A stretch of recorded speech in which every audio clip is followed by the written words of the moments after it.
1-2 বছর নয়, কোয়াদ্রাত ভাবছেন আগামী 20 থেকে 30 বছরের কথা। নতুন স্বপ্ন নিয়ে শুরু হয়েছে এবারের মরশুম। গত মরশুমে সুপার কাপ জিতে ট্রফি খরা কাটিয়েছিল ইস্টবেঙ্গল।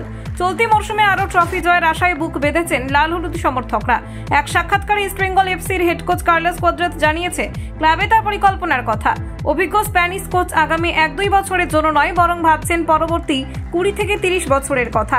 সাক্ষাৎকারে কার্লোস কোয়াদ্রাত বলেছেন, ক্লাব ডেকেছিল এবং সাফল্যের ভাবনা নিয়ে আমাকে নিয়োগ করেছিল। এই ক্লাবে এবং এই ক্লাবের সমর্থকদের সাফল্য প্রাপ্য। আমরা ক্লাবের সাথে একটি গুরুত্বপূর্ণ প্রজেক্ট তৈরি করেছি। আমরা আমাদের জন্য প্রয়োজনীয় খেলোয়াড়দের দলে নিয়েছি এবং আমার প্রথম মরশুমে আমরা একটি গুরুত্বপূর্ণ কাপ জিতেছি। একই সঙ্গে কার্লোস কোয়াদ্রাত বলেছেন, পরবর্তী পদক্ষেপ নেওয়ার জন্য গুরুত্বপূর্ণ কিছু পাওয়ার জন্য পরবর্তী 20 থেকে 30 বছরের কথা ভাবতে হবে।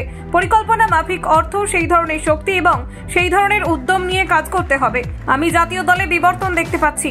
খেলোয়াড়রা আরো ফিজিক্যাল, আরো ভালো টেকনিক নিয়ে এখন খেলছে, কিন্তু কাঙ্ক্ষিত সাফল্য অর্জন করার জন্য আরো সময় ও ধৈর্যের দরকার।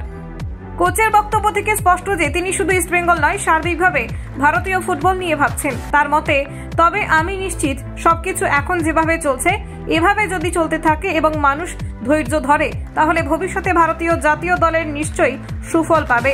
কারণ প্রকল্প ও পরিকল্পনা সফল হতে হলে অনেক পরিশ্রম করতে হয়। কলকাতা 24/7.in।